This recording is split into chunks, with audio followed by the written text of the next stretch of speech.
Hi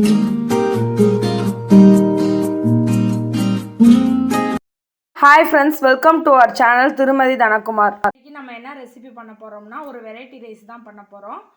கொத்தமல்லி rice. இதுக்கு தேவையான பொருட்கள் என்னென்னன்னு பார்த்தலாம். அதுக்கு முன்னாடி நம்ம சேனலை ஃபர்ஸ்ட் டைமா பார்க்குறீங்கன்னா மறக்காம Subscribe பண்ணிருங்க. பக்கத்துல இருக்க பெல் ஐகானை கிளிக் பண்ணி ஆல் ஆப்ஷனை செலக்ட் பண்ணிக்கோங்க. இதுக்கு தேவையான பொருட்கள் கொத்தமல்லி 1 கட்டு, புதினா 1 கப், தேங்காய் சில் 1, பச்சை மிளகாய் 4, கறிவேப்பிலை கொஞ்சம், முந்திரி பருப்பு உடைச்சது 2 ஸ்பூன், வெள்ளைப்பூண்டு பல்லு 4, பெரிய வெங்காயம் 1 பொடி பொடியாக நறுக்கியது, உளுந்தம் பருப்பு 1 ஸ்பூன், கடலை பருப்பு 1/2 ஸ்பூன், பிரியாணி இலை 1, இஞ்சி 1 துண்டு, அன்னாச்சி பூ 1, மிளகாய்த்தூள் 1, பட்டை 1, கடுகு 1 ஸ்பூன்.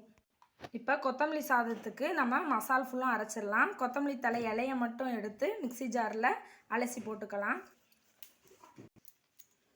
புதினா தலை, பச்சை மிளகாய், பூண்டு, இஞ்சி, தேங்காய்ச்சில் பொடி பொடியாக நறுக்கிக்கலாம். தண்ணி ஊற்றி அரைச்சிக்கலாம். இந்த மாதிரி ஃபைன் பேஸ்ட்டாக அரைச்சிட்டு வந்துடுங்க. கடலெண்ணெய் ஒரு 3 ஸ்பூன் ஊற்றிக்கலாம்.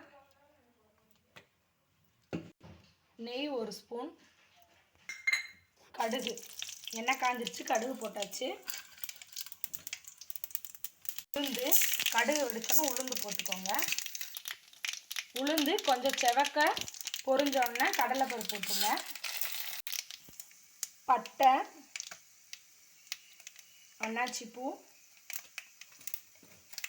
பிரியாணி இலை, பச்சை மிளகாய் வத்தல். இப்போ பெரிய வெங்காயத்தை போடலாம். உடைச்ச முந்திரி பருப்பு போட்டுக்கலாம். கருவேப்பிலை. இப்போ நம்ம அரைச்சி வச்சிருக்க பேஸ்ட்டையில் ஊற்றிக்கலாம். கொஞ்சம் உப்பு. நான் 1 கப் சாதம் வடித்து எடுத்து வச்சுருக்கேன். முதலே எண்ணெய் ஊற்றி ஆற வச்சிட்டேன். நம்ம பேஸ்ட் நல்லா கொதிச்சிருச்சு. இதை ஆஃப் பண்ணிடலாம். ஆஃப் பண்ணிட்டு இதில் சாதத்தை கலந்துடலாம். இப்போ நம்ம வடித்து வச்சுருக்க சாதத்தை கொஞ்சம் கொஞ்சமாக போட்டு கிளறிக்கலாம். கேஸ் ஆஃப் பண்ணி விட்டுருங்க.